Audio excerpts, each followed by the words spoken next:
மாவட்டம் கொக்கிரிக்குளம் ரோஸ் மஹால் அருகில் ஆதார் சேவை மையத்தை மாவட்ட ஆட்சித்தலைவர் சுகுமார் திறந்து வைத்தார்.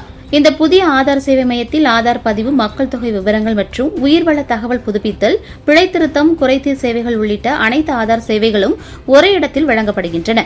ஆதார் சேவை மையங்கள் நேரடியாக நிர்வகிக்கப்படுகின்றன. மாற்றுத்திறனாளிகள் உள்ளிட்ட அனைவரும் எளிதில் பயன்படுத்தக்கூடிய வகையில் சக்கர நாற்காலி அணுகுமுறை, கழிப்பறை வசதிகள் மற்றும் தனிப்பட்ட குறைதீர்ப்பு அமைப்பு போன்ற வசதிகளுடன் இம்மையம் வடிவமைக்கப்பட்டுள்ளன. இந்த மையம் அனைத்து நாட்களிலும் செயல்படும். சென்னை, மதுரை, கிருஷ்ணகிரி, வேலூர், விழுப்புரம் அடுத்ததாக 6வது ஆதார் சேவை மையம் தொடங்கப்பட்டுள்ளது. தற்போது திருநெல்வேலியில் இந்த மையத்தில் ஒரு மேலாளர் நியமிக்கப்பட்டு பொதுமக்களின் குறைகளை பெற்று சம்பந்தப்பட்ட அதிகாரிகளிடம் அனுப்பி விரைவான தீர்வை உறுதி செய்கிறார். ஆதார் சேவை மையங்கள் ஆதார் சேவைகளை பெறுவதற்கு பொதுமக்கள் ஆதார் முன்பதிவு இணையதளம் வாயிலாக இணைய வழியிலும் முன்பதிவு செய்து கொள்ளலாம். இம்மையத்தினை மாவட்ட ஆட்சித்தலைவர் திறந்து வைத்து அங்குள்ள வசதிகளை ஆய்வு செய்தார். மேலும் ஆன்லைன் முன்பதிவு முறை மற்றும் ஆதார் சேவைகள் வழங்கப்படும் நடைமுறைகள் இதுகுறித்து கேட்டறிந்தார். இந்த நிகழ்வில் மண்டல அலுவலக துணை இயக்குநர் திருமதி பிரியா ஸ்ரீகுமார், துணை மேலாளர் சைத்தன்யா மோபுரு, மேலாளர்கள் குணசேகரன், கலையரசன் உட்பட பலரும் கலந்து கொண்டனர்.